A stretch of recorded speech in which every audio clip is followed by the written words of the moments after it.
Hey everyone! With the new release of the Sony A7C II, you might be asking which one should you buy out of the two, or if it's worth upgrading to the A7C II if you already have the original A7C. Today, I'm going to be comparing both of these camera bodies for photography at a portrait photo shoot and for video using a couple of different lenses.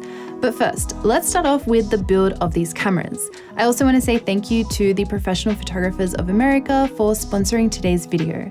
At PPA, you can join a community of over 35,000 photographers and find equipment insurance, education, and business tools made specifically for small business owners like you. And I'll let you know more about them a little later on. The A7C and A7C II are both compact and lightweight full-frame mirrorless camera bodies from Sony. Something I really like is that they have reworked the grip in the A7C II, so even though the camera is still small and light overall, the grip makes it a bit more comfortable to hold.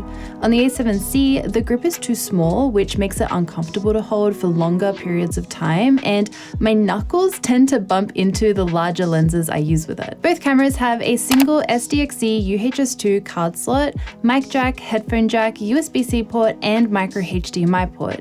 They use the same battery and have a very similar button layout. The A7C has a hard stop EV compensation dial compared to the A7C II, where the dial is endless and can be customized to other settings.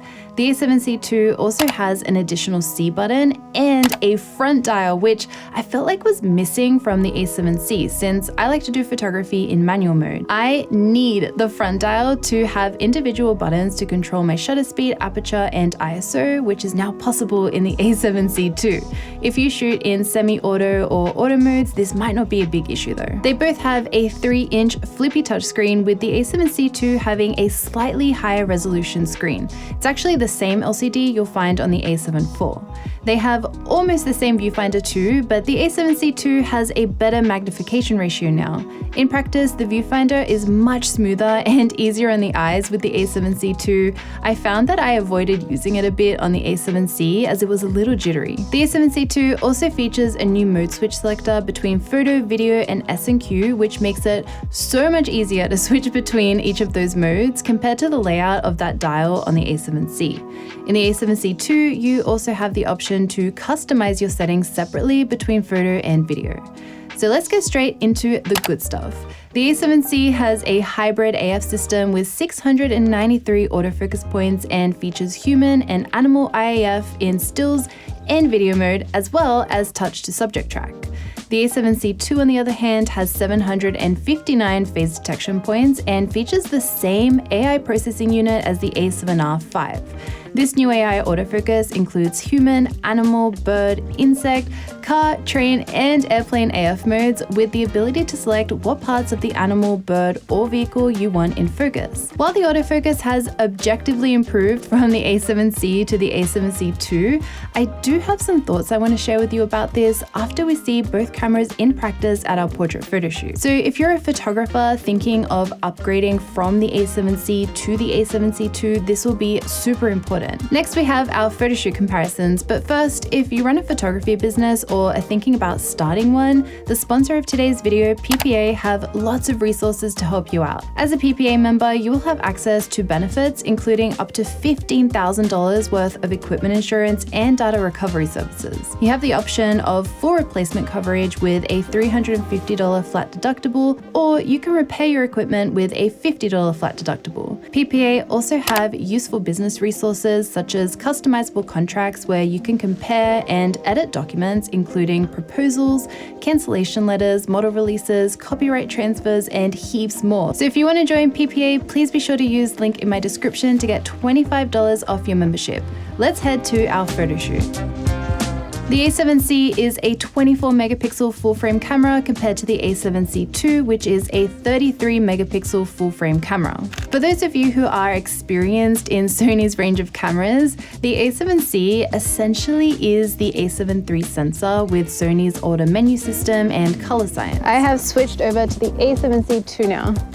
Compared to the A7C II, which is like the A7 IV with the updated menu system, the A7 IV sensor, and the newer color science. It also features the new touch overlay options menu if you like to. I personally always turn it off as I find it distracting having so many icons all over my screen.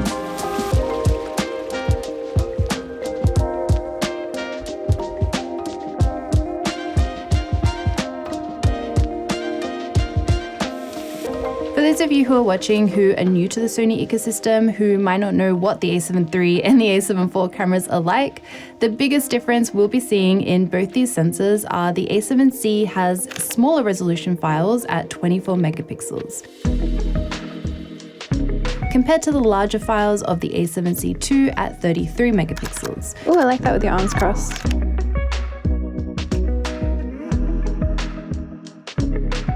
So when you look at them side by side, you can see that we can zoom in that little bit more to the A7C II photos. Switching over to the 135 now. We're gonna stay in the same spot as the last shots. And I'll get some really close-up photos this time. The other difference is the color science. I actually really like Sony colors, and I think ever since the A7 III, skin tones have been quite flattering and very easy to work with. So in my opinion, the colors from the A7C are just as good to work with as the A7C II. Both the A7C and A7C II have a maximum shutter speed of 1/4000 with the mechanical shutter. You can go up to 1/8000, but this is with the electronic shutter only, so you may start to run into issues of rolling shutter or warping if you shoot fast-moving subjects with this setting. Both cameras also have the ability to shoot in up to 10 FPS. The A7C II also has lossless compression and HEIF as an extra image quality option. However, with both cameras, maximum FPS is achieved by shooting in compressed RAW. Ooh, that looks so cool there. As a photographer, I feel like it's getting harder to decide whether to upgrade camera bodies, as a lot of new features we're seeing are video orientated.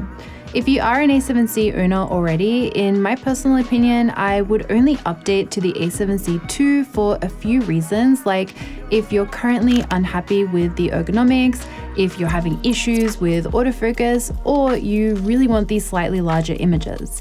From my personal experience with portrait and travel photography, I find that both these cameras are more than capable of capturing anything I want in terms of autofocus.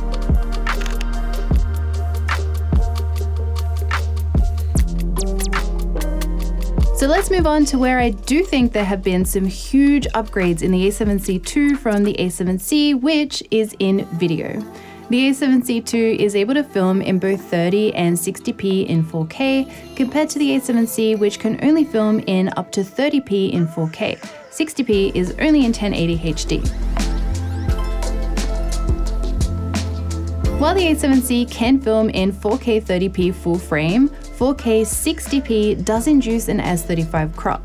But already, right there, I see the A7C II being worthy of an upgrade from the A7C if you are a heavy or balanced photo and video specifically user.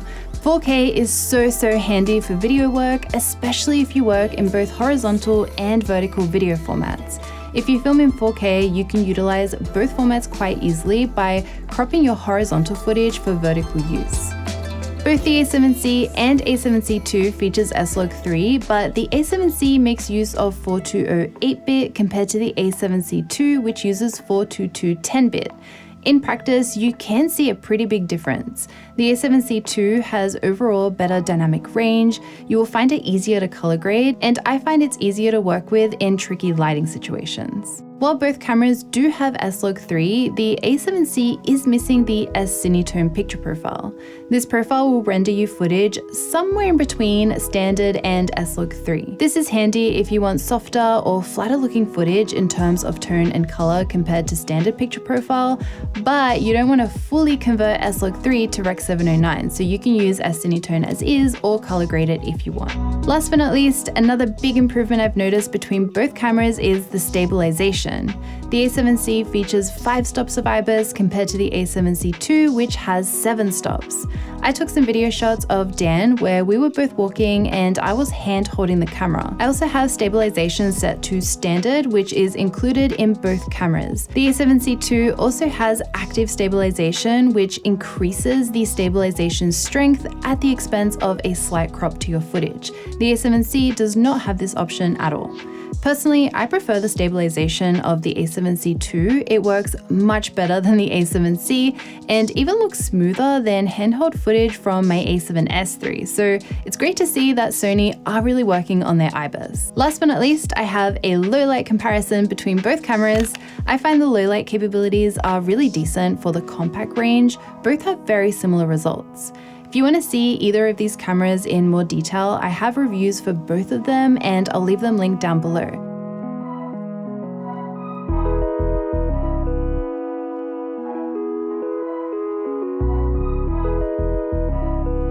That's all I have for today's comparison. I really hope that helped you out. If you are stuck trying to decide which one is the right one for you, let me know your thoughts in the comments below. Is one better than the other? Did you go for one and not the other?